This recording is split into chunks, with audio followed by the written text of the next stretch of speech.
every day, these boys who now are crying, the Ishungwas, Osoros, who now are crying, oh, we are being shortchanged. Every single day, their agenda when they wake up is to go and malign people to the president. That is what they had been doing.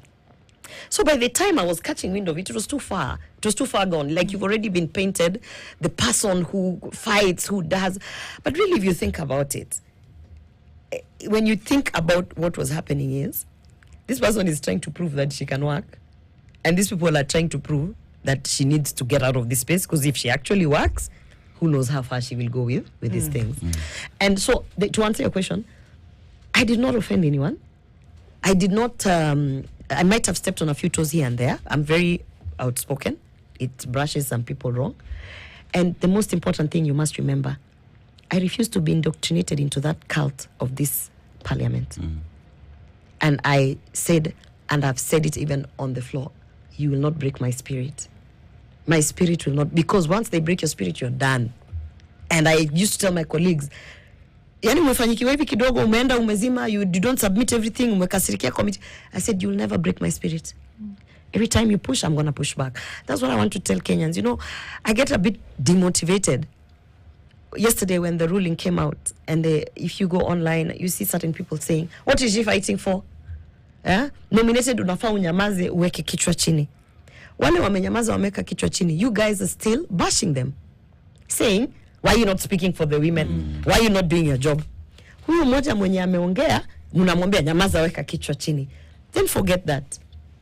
Now that this person has woken up and said, me, I'm actually just going to take, this is the hill I will die on. Yesterday, people are coming to say, what are you still fighting for? Resign, give up. Why? So that the corrupt people, the impunity can continue. You know, that's how Gen Z gave up. Sorry to say this. I want to just inform them, if they knew the power that they hold. Me, I've sat in those state house things, cabinet, those, you know, high places. These leaders are afraid of the people. But the people don't understand the power that they have. That is why people like Lagat are back in office, doing press conferences. Because you gave up. Because because now you're coming to my spaces to tell me, so wachana na hiyo kiti, mbona una force issues, mbona? No. Because the moment I give up, okay, then what's going to happen? Everything that I've been fighting for this far I've come will be dropped. That's what happened. Gen Z gave up. I mean, the thing is, you expelled on May 19th, and the allegations on records, besides what you've mentioned, which is your side of the story, is shifting allegiance to another political outfit. And you are accused of breaching the party's code of conduct by attending the homecoming of former Interior Cabinet Secretary Fred Matiang'i and criticizing President William Ruto, Ruto's labor mobility program. Were you ever, did you shift allegiance? And did you, in this case, criticize the president's labor mobility program? And you are not part of the party, so why then have you in the Senate? Because you've already moved. I didn't shift allegiance. My allegiance has forever been to implement the Kenya Kwanza Women Charter. My allegiance has always been, if you go and look at the ideologies of the parties, and then you listen to what I've been doing and see what I've been doing, you'll be like, if anything, all of UDA nominated senators, that one is the one who's implementing and stuck to the ideologies and the beliefs of the party. I did criticize the labor mobility program, but there is nowhere in the constitution of UDA that says you cannot oversight or criticize programs. By the way, when the president was sworn in, the first 3 parliamentary groups meetings, is it 3 or 2? Every time he kept on saying he wants a vibrant opposition. That's what is going to keep this country going. He encouraged Raila Odinga that keep doing what you're doing, because it is through the critics that you're saying it helps us to rekebisha our programs. He was happy that there are people who are out there criticizing, not only out there, internally we used to stand and tell him, boss, hii kitu ni mbaya. And you'd say, now he doesn't, let me tell you, you saw the other parliamentary group meeting, people went there, sat, listened, looked at him, there was no plenary, left. He was the one who used to say, the moment everyone is a cheerleader, you're lost. Himself, he is on record. So, I have asked till today, and that is why the case also fell. We're going to Matiangi's homecoming, by the way. Matiangi's homecoming, I think, had all of Kisii. Definitely more than 500,000 people, I can tell you. Who told them those 500,000 people plus were not UDA members? I mean, you have assumed that all of Kisii at the point of Matiangi's homecoming was ODM or Jubilee or anybody or else. whatever. Could it have been? We have UDA members. Sure. Could it have been? Who came for the homecoming? Linked to that question, could it have been? Because I mean, we've gone over this before. But the vibrancy and the allegiance with which you supported the party and the president in the early times, not just for anybody else, but for them then as a leadership of the party, is something that obviously it looked as though they could count on and bank on. But you attending that event and was almost an endorsement. Do you know what I said in that event? Do you know what do you know what I said in that event? And by the way, prior to Matiang'i coming that week in Senate, I kept on telling the majority leader, we are so tired of telling you to act on women issues. Where kama nyinyi amuelewi tunapoteza kura ya wamama. In fact, they used to laugh. He sits in front of me. I used to tell him, mimi nangojea Matiang'i akuje next week. Naenda kumchukua kwa airport. Because you people, you're not understanding women. We need to be sorted out. That's why I'm in this space. You understand? Everybody knew I was going to pick Matiang'i from the airport. They all know I'm related to him. It was not news to them. It was like, oh, okay, amekuja. You understand? They only started making it news because it was a combination of Alfred Mutua and his rogue shenanigans going on there. You can see the complainant was one of the person you asked with. What they did, they were like, hata sasa tumempata. Alafu na tuongeze hiyo ya Matiang'i. But now, let me ask you, what have they gained? Fine, you can say I've been out for the last 4 months. You know, you can say financially I've lost my salary. The things that I have lost, fine, you can equate them. Even the damage that this thing has caused in my political career, fine. Okay, what has UDA gained? What has William Ruto gained? What has he gained? Has he gained any support from women because he has removed me? Which is what we were meant to be doing in that space. Okay, since he removed me, have they now implemented all the issues to deal with the women charter? Because maybe I was the barrier. Maybe me being there was the reason why women were not being catered for. Yeah? If that was the case, I would look back and reflect and say, oh, at least now I've been removed. They've started giving pads to all the schools. They've done nothing. And can I say this, and this might sound a bit petty. Some of my colleagues celebrated women, especially when I was removed. And my staff members were telling me, you know, the problem with you when you enter a room, you take up so much space. So allow them to celebrate because they feel like now they can get seen, space and they can be seen. I reflected it and I said, oh my God, that is so true. What have they done for 4 months? The only thing that has hit the newspaper with the women I left there in Senate is that they are now suing their ex-fiancés. I mean, really, I was expecting to see them shining, all, you know, like, okay, maybe I took up too much space. What have they done?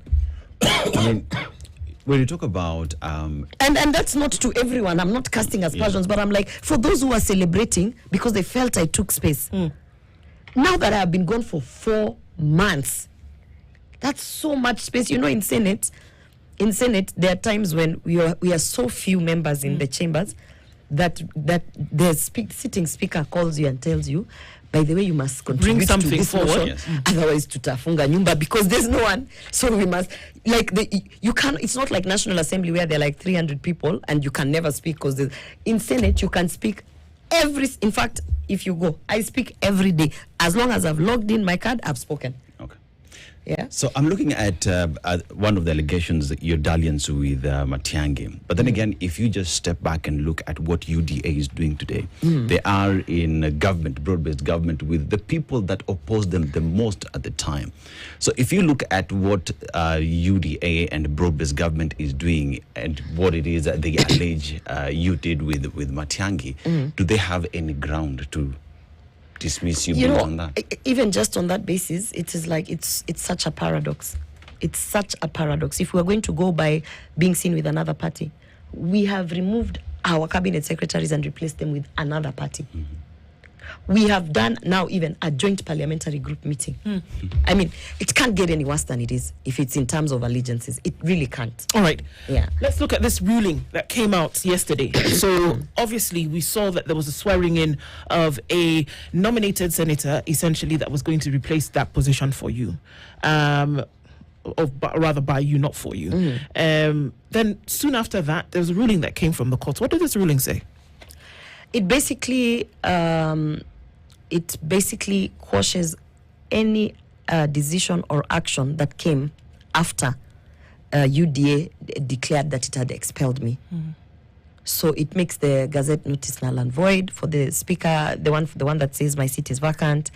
It makes it everything, including the swearing in, is now like basically none of this can hold water. So after UDA expelled you as a member and now obviously as a nominated senator, you can't be a nominated senator if you're not a member. If you're not a member. So we start with the membership. That's the technicality that they were doing. They expelled me as a member, so I lose my seat. Okay. So they expelled you as a member. Court comes in yesterday with this ruling and says, all right, anything that happens after, prior to us then hearing any other submissions or that any petition that is brought, we handle that. Any action that happens after that is null and void. So removal as senator, swearing in it related to this position, swearing in of this new senator yesterday, then also could not have happened. So then what does that mean? Moving forward, what does this mean? That Gloria is going to go back and say, excuse me, by the this way, swearing in should not have happened? I've seen people buying into the narrative that this, let me say them, lords of corruption are pushing that, oh, it has been overtaken by events. No. In 2013, and here's the precedent. In 2013, there are nominated senators who came in through their parties. There was a whole issue about how they came in, how they should not have been there. Somebody went to court and petitioned. For about 6 or 7 months, these people were sworn in. They came in, they were sworn in. They received everything, including the grants, everything. They even were getting salaries. And when the petition came to a close, just like the political parties tribunal has come to a close and declared that indeed these 2 nominated senators should not have been there, they were removed. The decision was served to the Senate. They were removed, and the other people were sworn in, and they took oath and went to office. You can go and refer. The lady was called Lynette Kemunto, and the gentleman who now is the one who was supposed to take the position in the National Assembly is called Harold Kipchumba. Those 2 were sworn in, and they actually even were senators for about 6 or 7 months. And after that, when these other guys won the petition, then, I mean, there was the Senate was served and whatever, and then Ben Joroge assumed office, and Godliver Omondi became the senators within those 6 months. So there's no illegality, and this is, in fact, I want to say this. There is no illegality or injustice that you should, even as a Kenyan, say, oh, it has been overtaken by events. No. Because if you were to saying that, okay, Albert Ojwang has died. It has been overtaken by events. He's died. Let's not follow the justice. It's okay, Meisha. Ukuta hiyo ya prison ikaivo tusieke. You can't do that. You know, we have such a defeatist attitude as Kenyans. Kila mtu anasema unajua venye hii serikali iko. No. In every single space that you are in, those small spaces, that place where huyo landlord anashinda akikunyanyasa because anakuja before the day kukutoa kukufungia padlock, we must learn to push back. That is where I was happy with Gen Z. Just learn to push back. Because if you don't push back, what you're doing is, at one point, this country, tutauziwa hii oxygen, enye tutaanza kuuziwa 10 bob ama ukufe. Because that is where it will, the impunity will become so high that by the time we want to do a factory reset, it's really far gone. And in Parliament, what has happened, in fact, staff members, if you talk to them off camera, off word, they'll tell you they have never seen such impunity, especially in the Senate, since the Senate was actually founded. So the president is right, because now, obviously, unfortunately, the way the politics is that you have this one big pot and you can never really separate your onions from your leeks. You can't do that, because here we are. The president, first of all, so he's right. No, he's not right. Right by saying that there is corruption. Don't say that Parliament. as if he's the one who just said it. Gloria Orwoba is right, and the president is correct for echoing my sentiment. The sentiment. What he did he echoed what I said. So Gloria has been right that corruption exists in Parliament. What the president is doing, he's actually saying, okay, now I agree. Yeah? Is he genuine? I don't know. You'll have to ask him on that. No, you've worked with him. You know. You know. For me, since his pronunciation, I'm waiting to see. Number one, if you want to start investigating Parliament, even EACC, I have been shouting about this travel report and the money that is being lost in the travel report, which the clerk of the Senate has refused to release. I mean, really, you can't come and say tunatafuta mabank account za waheshimiwa na zile pesa zilikuwa zinaingia hapo zinatoka kwa travel. Enye clerk anapeana. You have to look. So me, I'm waiting to see this seriousness. Forget that you have pointed the guns to the MPs. Yeah? Even that from your cabinet. You know me where tulikosana na President kabisa. When I told him, unajua Alfred anakon watu inini. You know, he said, you must learn to work with people. I was like, am I supposed to learn to con people? He told with you Alfred? Yes. He told you must learn to work with people? And you know why he said that? This is the narrative the State House boys have been giving him. Huyu ajui kukuwa team member. Huyu kazi yake ni kupigana na kila mtu. So for him, whatever I'm coming to tell him, watu wanakoniwa, Orwoba, you must learn to work with people. How will I learn to work with Alfred Mutua to con people? I'm not going to do that. Hapo, by the way, nilisema, kama imefika hapo, wacha ikae. So you see to me, as you're pointing the guns at these MPs, my friend, your cabinet, when you sit there, look at those faces. Start with Alfred. Investigate him. This labor mobility program. Stop sending people to NHIF building, ama is it KICC, at waende kuandika ma statements. My friend, these people even have M-Pesa transactions where they've sent money to these rogue agents. To date, they have not been refunded. What more? How many advisors in State House do you need to tell you watu wanakoniwa na labor? So then if that was the case, what was the case against you? Really? Let's look into the details. You see, like because now, if we are saying, Senator, that for all intents and purposes, you're still Senator based on this ruling, when we look at this case that was then essentially the straw that broke the camel's back, what are you then guilty of doing? Thank you. I'm guilty of highlighting it. And of course it makes government look bad, but sometimes government has to look bad for it to go ahead, do the right thing, and then help the people and eventually look good. Right now, when the president stands in a platform, in an international platform, because that live stream was being seen all day, my friends at the United Nations in New York were texting me when they were watching that parliamentary group meeting. It was being watched. Some of them who are participating now in the United Nations General Assembly, that is where the president is going to probably speak on human rights and things like that. Those, when they were texting me saying, is there a parliamentary group meeting where the president is saying that you members are being conned? I was like, yes, it is. And it made us look bad, but he understood that we have to look bad in order for us to get to a place where we can actually look good. So when I do the same thing, why am I being thrown under the bus? Why? Because when I said there's corruption in Parliament, it was very simple. You call me, what are you saying? Oh, this guy has done this to me. Okay, let's investigate him. Let her travel report. If whatever she's saying is a lie, it will be seen in this documentation. Blah, blah, blah. Case closed. Within even 4 weeks. Tufunge kesi, wewe unadanganya, wewe udanganyi, write a report and put it out there. So, Orwoba, the president made these statements at the devolution conference, Senate oversights counties. So when he made this statement, he was literally defending governors who are then called and they have to give money so that they can have favorable outcomes.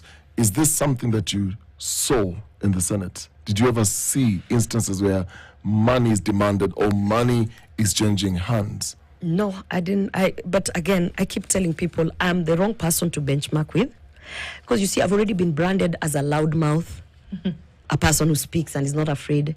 Do you really imagine that they would do these things in front of me? So again, I'm the wrong person to benchmark because honestly speaking, and not because I am trying to act dumb, but really it was never done in front of me. If you saw everything that we were doing during the what is it called, the impeachment motions, particularly for me, the one that hurt me the most was the Governor Kawira, because I really did feel like she was being removed, not because of anything she did wrong, but because of that whole patriarchy thing. And I was really part of that impeachment. And I mean, for me, I saw the people who voted the way they voted with me or against me. I could be able to even hear their arguments of why they are voting this way or that way. And the thing you have to remember, some impeachments went through a committee. I have never sat in an impeachment committee. Okay, and then when you look at the other things they're talking about, JLAC and all these other things, I was blacklisted from when I lifted the Bible. So literally, I don't have the benefit of being in the inner circle. And we know you can't vote on these things. And I can't vote. I can't vote.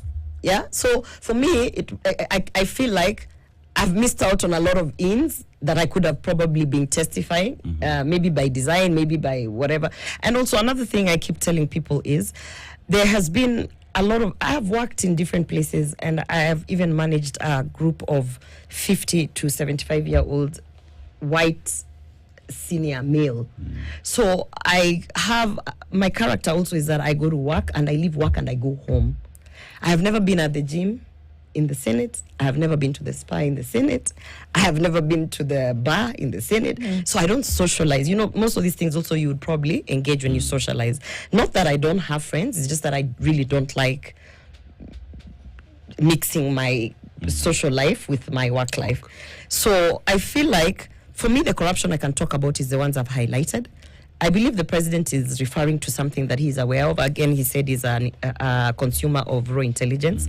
So I don't want to say he's lying, but I also cannot say that he's speaking the truth because I really have nothing to back that up. So, Senator, what next? So here's a question where the tribunal has maintained that you are wrongfully dismissed from UDA. UDA says she is out. The Senate went ahead, So what next? gazetted, and so what next? Are we to see you just walk to Senate because you're still the nominated senator?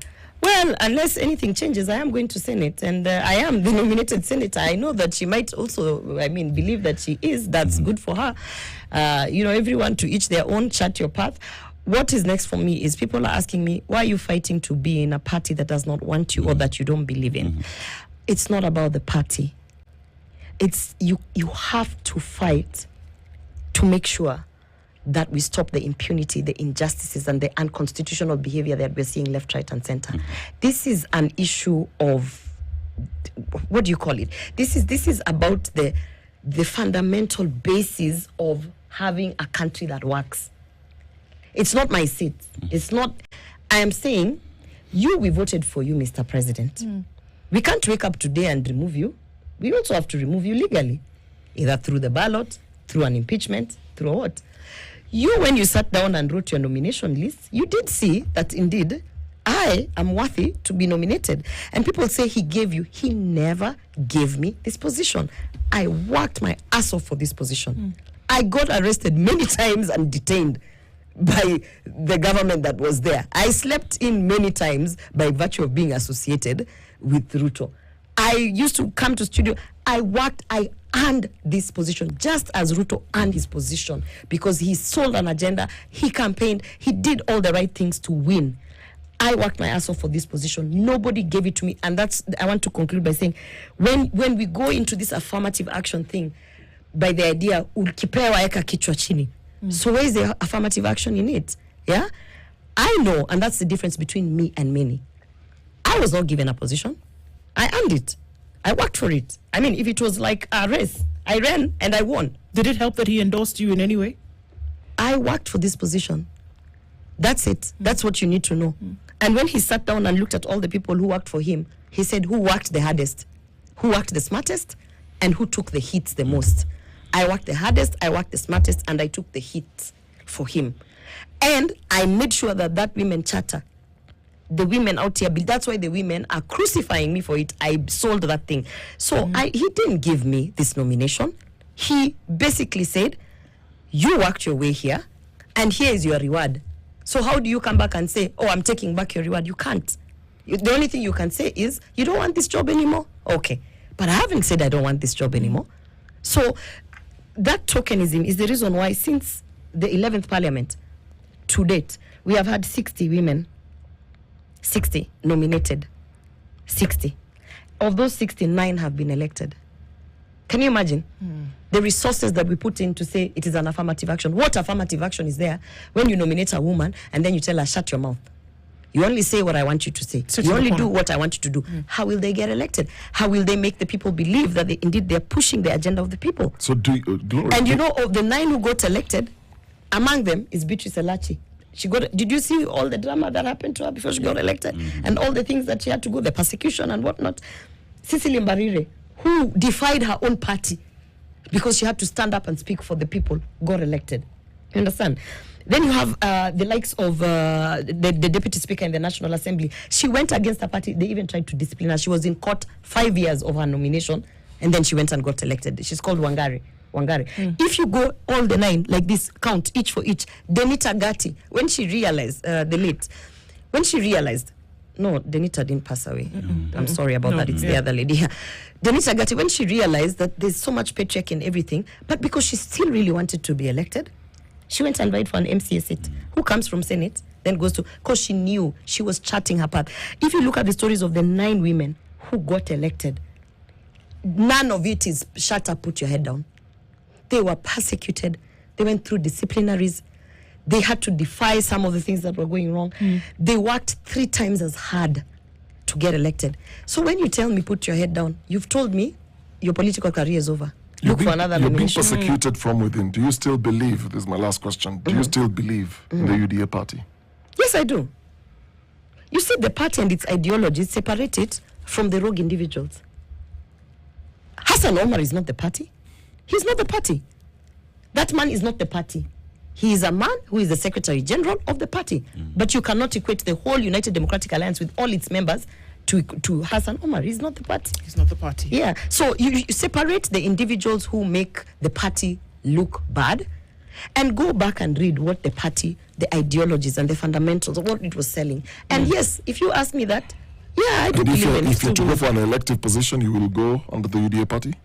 Well, that depends also, because by the time you go for an elective position, first of all, with the UDA party still being in existence, the way it's going, Baba might tell them to fold this party and join ODM. Who knows? Maybe Ruto will run under ODM. I mean, really. So you can't. That's a question that you can't answer now. I can only answer that at the point where we have a deadline to join a party. Nominated Senator Gloria Orwoba. And I am vying, by the way. I'm vying. There you go. And she said at the beginning of this that, she could be a deputy for a presidential candidate. I'm vying. You never know. Wait, before you close, I saw Esther Passaris throw a jab by congratulating the lady and then, sneaking in some Gloria Orwoba. Let me tell you, one thing that I appreciate and I always look at and I laugh at is that Esther Passaris is 60 years old. I have not even turned 40, right? But I have the grace and understanding to know that I cannot walk the path she has walked. And she's very mad at me because she sent me a very nasty message at the point when I made the decision to chart this path, telling me, how can you sacrifice your position for this? You should have put your head. And she really abused me. And I said to her, with all due respect, you're my senior. I think you have crossed the line. So she's very mad. But I want to say to her, I saw the jab. I appreciate it. But I'm not even 40 years old. I have a long way to go. Esther Passaris is 60 years old. So, I mean, at the bare minimum, it looks really bad on you. Yeah, it does. Nominated Senator Gloria Orwoba has been our guest this hour, and she's not putting her head down. Thank you for being here this morning. All such to watch. Good morning. 2 minutes past 7.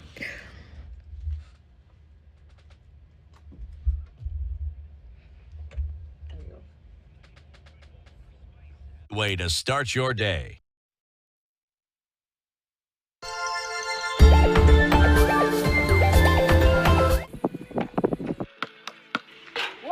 We want to explore this amazing space. Team Explorers right in the idyllic side of Kajiado. Kajiado inatokana na mto mrefu inatoka Bali na inasonga sana. Sasa hiyo jina Kajiado imetokana kutoka na hiyo river. Because of the heat, it's perfect for extreme training, for extreme excursions and stuff. You actually establish and recognize yourself as a sports complex for the elites. For the elites. Why? We've done everything by the elite standards. One of the wild fruits ambayo ina grow huku sana ni hiyo Sodom apple. Ni dawa. Ni dawa? Kabisa. Karibuni sana Mashuhuru Sports Foundation.